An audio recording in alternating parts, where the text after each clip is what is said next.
Marco Antonio López Romero, soy periodista independiente. Bueno, desde la secundaria empecé a leer, ¿no? Pero yo creo que ya como un ejercicio más seguido y rutinario fue cuando entré a trabajar en un periódico en el norte de Ciudad Juárez en 2010. Y pues a partir de ahí empecé a entrevistar personas y a ir documentando casos, ¿no? Entonces desde ahí ya surge un poco como la idea de ir escribiendo. En 2013 yo daba un taller de literatura en el Tribunal para Menores. Entonces ahí empecé a documentar y a escribir esas historias y un poco tratando como de ver las consecuencias de la violencia a 10 años de que inicia, bueno, en ese momento no eran 10 años, eran 5, pero de que inicia el operativo conjunto Chihuahua y toda la violencia después de la militarización. La idea del libro era que solo iban a hacer historias sobre menores delincuentes, pero después vi como que había otros espacios sociales en los que se había permeado la violencia también, dejando víctimas y grupos más vulnerables, ¿no? Entonces empieza a crecer y ya no nada más eran adolescentes infractores, sino se divide en varias partes. Tiene que ver también con mujeres en cuanto a feminicidios y violaciones. Tiene que ver con migración como un ejercicio de violencia, ¿no? Las personas que tienen que salir expulsadas de la ciudad por alguna crisis de seguridad o económica. Y las personas deportadas también, ¿no? O sea, también expulsados de otro país y sin oportunidades de desarrollarse en También hay otra parte para recordar los casos de periodistas asesinados aquí, que son Luis Carlos Santiago, Armando Rodríguez y Miroslava Bridge. Y otro rubro para la cuestión de la pobreza como otra parte de la violencia del Estado, ¿no? De una mala administración. Entonces, ya cuando está armado el libro con todos estos aspectos, ya lo tenía completo, veo la convocatoria y pues decido meterlo ahí a concursar, ¿no? Con la idea de dejar estas historias como un registro. Yo creo que lo importante ahí son las historias en sí mismas y espero que se logre porque la intención del libro es llegar a hacer una reflexión de qué nos pasó como ciudad a 10 años de que inició esta estrategia de combatir al narcotráfico con las corporaciones policíacas del Estado, ¿no? Es decir, la intervención del Ejército, la Policía Federal, o sea, todos los cuerpos policíacos, como una estrategia de seguridad que solo incrementó la violencia, ¿no? En índices exagerados, entre 2007 y 2010 la diferencia es como de 1200% de homicidios, ¿no? Como reflexionar un poco para que todas estas historias que quedan ahí doliendo no se repitan, ¿no? Porque hay casos ahí, por ejemplo, el libro está dedicado a Jason, uno de los menores infractores del Tribunal para Menores, que cuando sale del tribunal se suicida, ¿no? Y me parece como que es el ejercicio más triste, el que estemos perdiendo vidas de jóvenes que no encuentran otra alternativa para realizar un plan de vida a un corto, mediano o largo plazo. O sea, no hay una puerta abierta para ciertos grupos marginados en un país en general en el que ser joven, ser pobre y ser delincuente, perdón, es ser doble o triplemente marginado, ¿no? O sea, no hay realmente una oportunidad de reinserción y no se busca, ¿no? Solo es el castigo. Esa parte yo creo del libro es la que a mí más me impactó y me dolió escribir. Creo que hay focos rojos, hay indicadores que en los que tenemos que estar muy atentos, porque está resurgiendo otra vez la violencia. O sea, el ataque contra Miroslava Breach no es el ataque contra una persona, sino es el intento de censurar la libertad de expresión, y eso es algo muy grave, ¿no? El asesinato de un periodista no es por la persona, sino por lo que implica. Veo que en realidad, o sea, tal vez bajaron los homicidios, pero no, o sea, las secuelas que deja un homicidio en las familias es algo que no se puede, o una desaparición, es algo que no se puede contener ni curar tan rápido, ¿no? Entonces hay focos ahí en la infancia, hay que tener mucho cuidado porque puede haber brotes de violencia otra vez, porque estamos llenos de rencores después de esa ola de homicidios, de los niños huérfanos, de los adolescentes que crecieron en esta violencia. Vemos, por ejemplo, veía que el asesino del periodista en Sinaloa, Javier Valdés, le pagaron con una pistola, ¿no? Eso vale la vida de una persona, y es bien triste. Estamos viendo ataques a policías estatales, estamos otra vez como entrando en un capítulo que ojalá no tengamos que volver a pasar otra vez. Tenían entre 15 y 17 años el grupo que yo atendía de hombres, y tenía un grupo de mujeres, y todos estaban muy entusiasmados, empezaron a leer mucho, empezaron a escribir. El caso de Jason, o sea, era un muy buen escritor y muy buen lector además, por lo que él, me acuerdo que me decía, ¿no?, que cuando él saliera, él quería ser maestro, quería ser escritor, quería hacer cosas. Entonces por eso específicamente que se haya suicidado saliendo, al no encontrar ninguna alternativa, porque cuando salen estos jóvenes lo que tienen de opción es o volver al crimen o la maquiladora, ¿no? Entonces eso no te da ninguna solidez para hacer un proyecto de vida.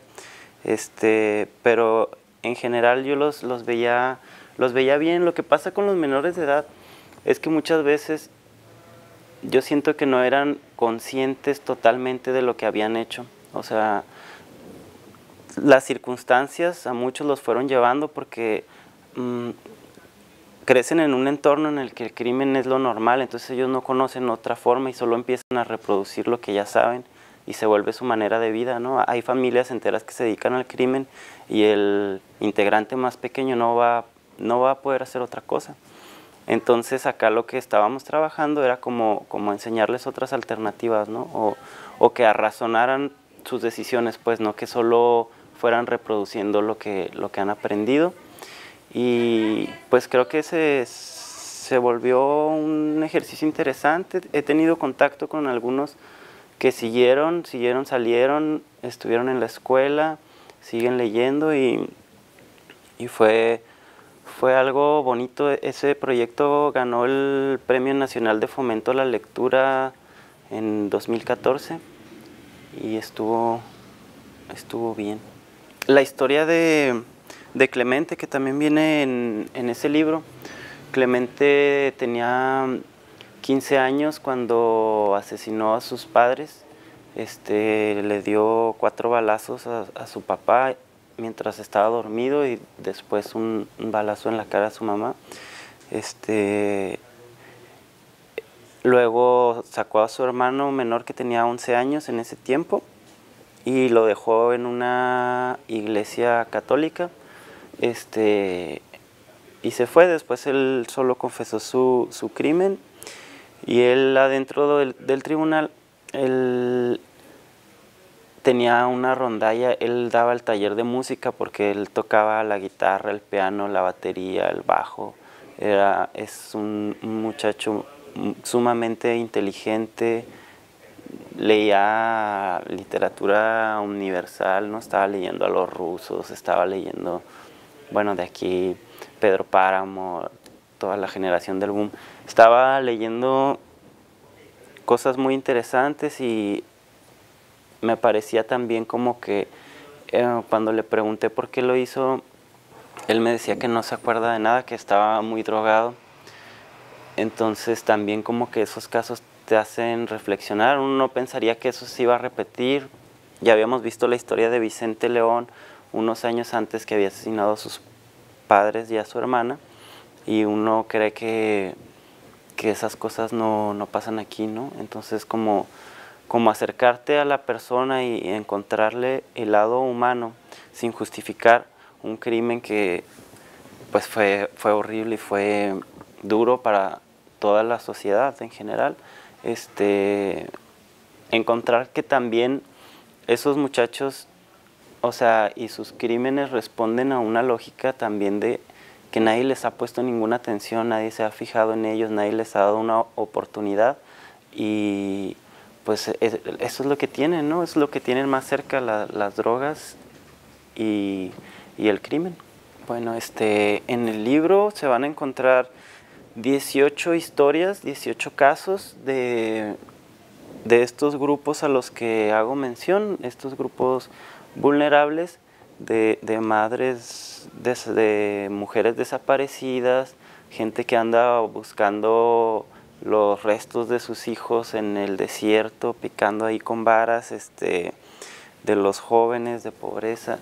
Y es importante decir que no busco que sea un libro sensacionalista ni amarillista, ¿no? Sino lo contrario. O sea, que se vean las historias en el contexto, no nada más es la historia y no nada más es Jason y nada más es Clemente, sino que allá afuera seguramente hay cientos de Jason y cientos de Clementes. Entonces ponerlos con los datos en el contexto ayuda a que no se sensacionalice un caso en particular, sino que se entienda como una problemática social, y ese es el objetivo del libro, ¿no? Dejar el registro de la memoria, y espero que se logre llegar a la reflexión. El libro se llama A la orilla del río, este desierto, y lo encuentran aquí en la librería universitaria en un costo de 120 pesos, y pues ya.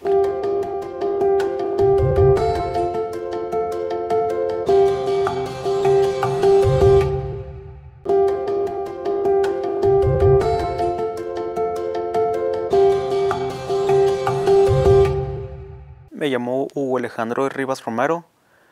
Gané en la categoría de novela y gané 500 ejemplares publicados.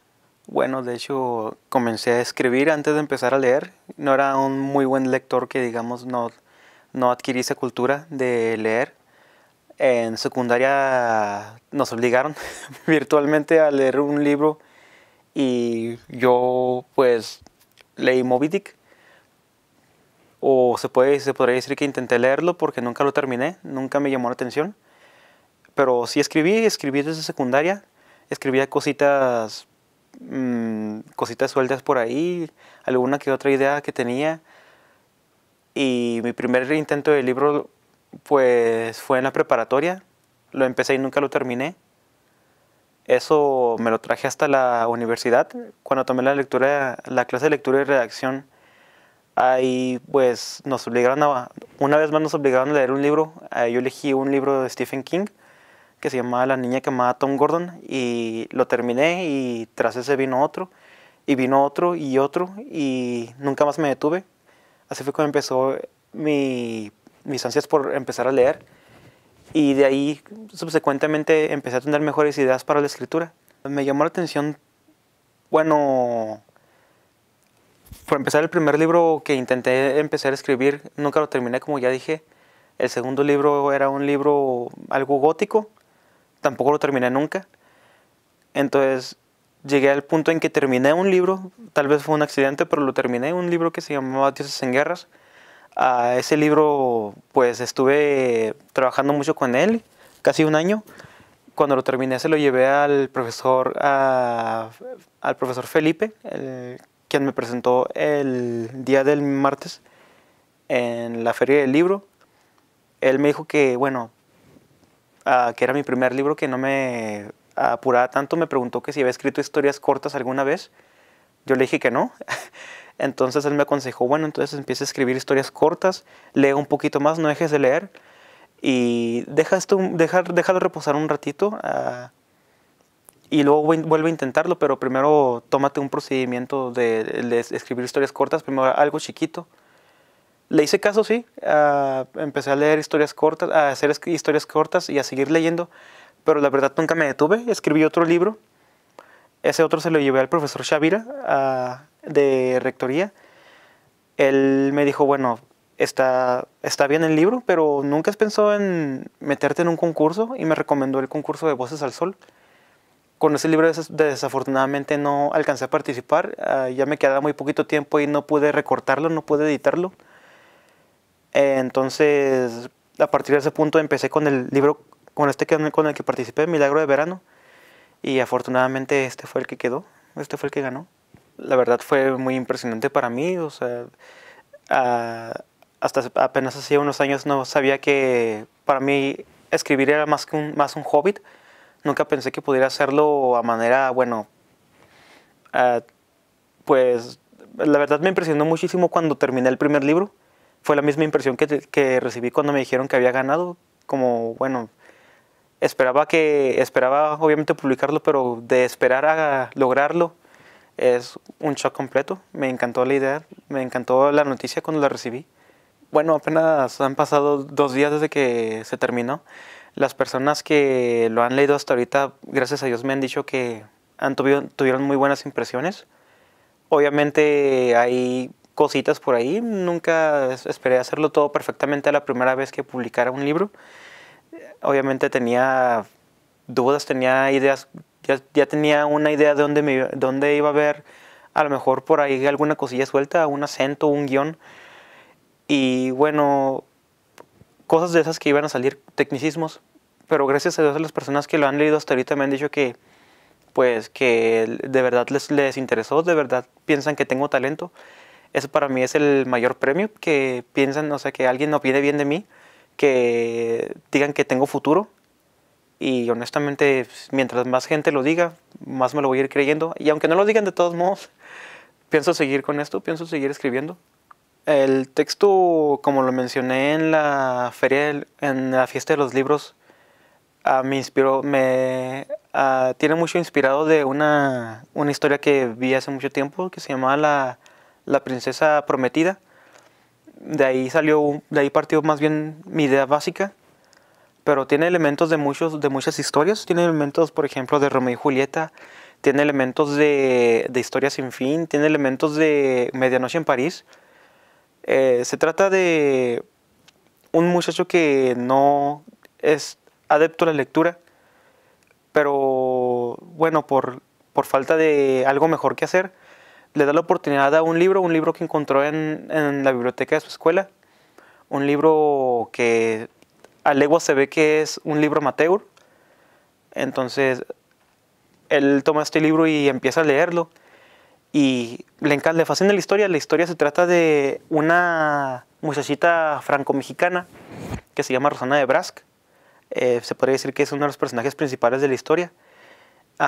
Ella ha vivido en Francia toda su vida, pero por un incidente en México tiene que regresar. Entonces ella está experimentando México por primera vez. Ella llega a México y viaja a Zacatecas y visita su lugar de origen, que es Jerez de García Salinas. Ahí resulta que hay un conflicto entre las familias de su papá y su mamá porque ellos se casaron y la familia no les había dado su consentimiento. Y mientras ellos estaban en Francia, este conflicto germinó y bueno, para no hacerlas muy larga, casi todo el pueblo está en conflicto. Todos simpatizan o con la familia de la novia o con la familia del novio y están en conflicto ellos. Entonces, aquí en este pueblo ella no encuentra en realidad muchas cosas por las que quedarse, pero obviamente encuentra cosas que le interesan, como su abuela, encuentra amigos ahí en Jerez, encuentra, se podría decir, el amor.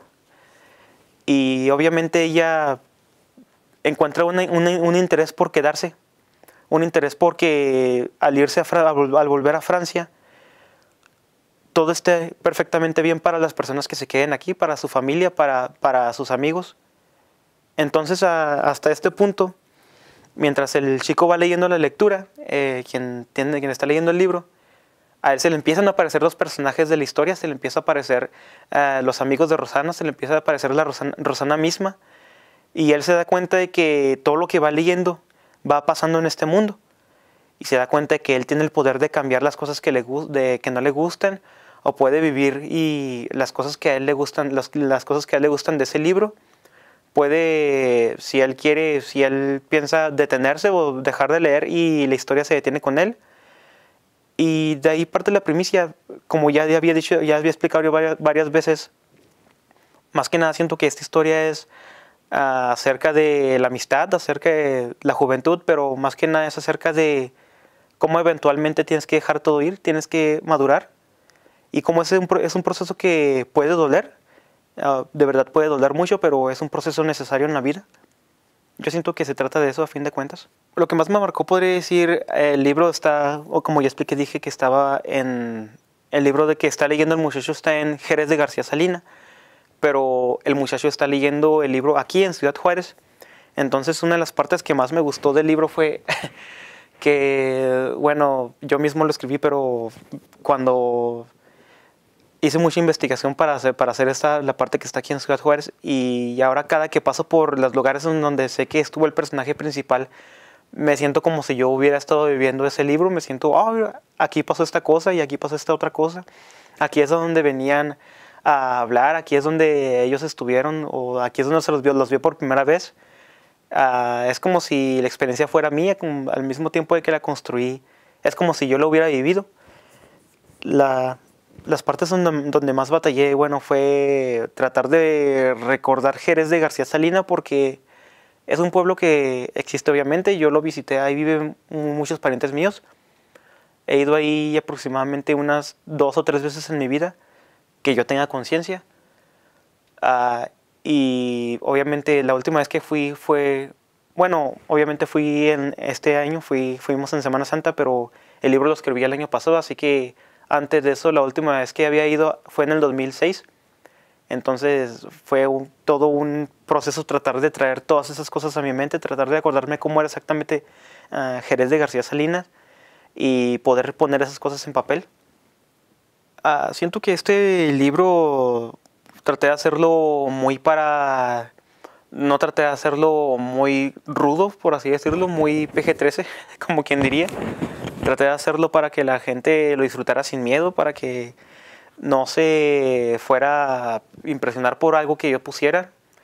Así que más que nada invitaría obviamente adultos, pero también no estaría mal que lo leyeran jóvenes adultos o tal vez a lo mejor de 10 años por ahí, por esa edad.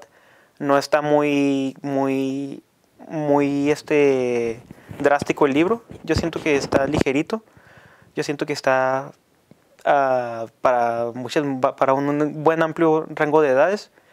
Y lo que yo podría pedirles, bueno, lo que yo podría sugerirles es salgan de sus casas, vayan, no sé si pueden ir a un parquecito, si tienen un parquecito por ahí cerca de su casa, lean ahí o busquen un lugar especial para ustedes y ahí dense la oportunidad de leerlo, porque básicamente fue lo que yo hice. Esa fue mi primera experiencia con la lectura. Y como ya dije, si puedo transmitirles un poquito de esa experiencia, yo me voy a dar por bien servido. Encuentren su lugar especial para comenzar esta lectura y disfrútenlos. Pásensela bien, pásensela también como yo me la pasé escribiéndolo. Diviértanse. Si lo hice segmentado si en caso de que ustedes quieran dejar de leer en algún punto, perfectamente bien, deténganse, como el personaje de la historia va a ser, estoy seguro que se van a dar cuenta. Deténganse cuando sientan que tengan que hacerlo y disfruten, más que nada, tómense su tiempo. El libro lo pueden encontrar en el Centro Cultural de las Fronteras, está a la venta creo que en 120 pesos. Me dijeron que iba a estar toda esta semana y después de eso, si llegasen a agotar los ejemplares, ellos tienen bastantes, estoy seguro de eso. No se desilusionen con la primera lectura que tengan, en caso de que no les llegase a gustar. Esto le pasa, bueno, a mucha gente obviamente. Si empiezan a leer y no encuentran más que palabras huecas o sienten que se sienten obligados a leer, entonces no es su autor. Es lo que puedo decir. Obviamente, desgraciadamente me pasó con Herman Melville, como ya lo expliqué. Entonces, si eso les llegase a pasar, no se preocupen, no es culpa del autor. A lo mejor no era el libro correcto para empezar. Cambien de libro, busquen otro autor hasta que encuentren al autor que ustedes, el autor que los llama, el autor que les gusta. Ustedes van a saber de inmediatamente quién es, van a sentirse apasionados, van a sentirse relacionados inmediatamente, y pues si Dios quiere y lo permite, ustedes también se van a sentir impulsados por la lectura.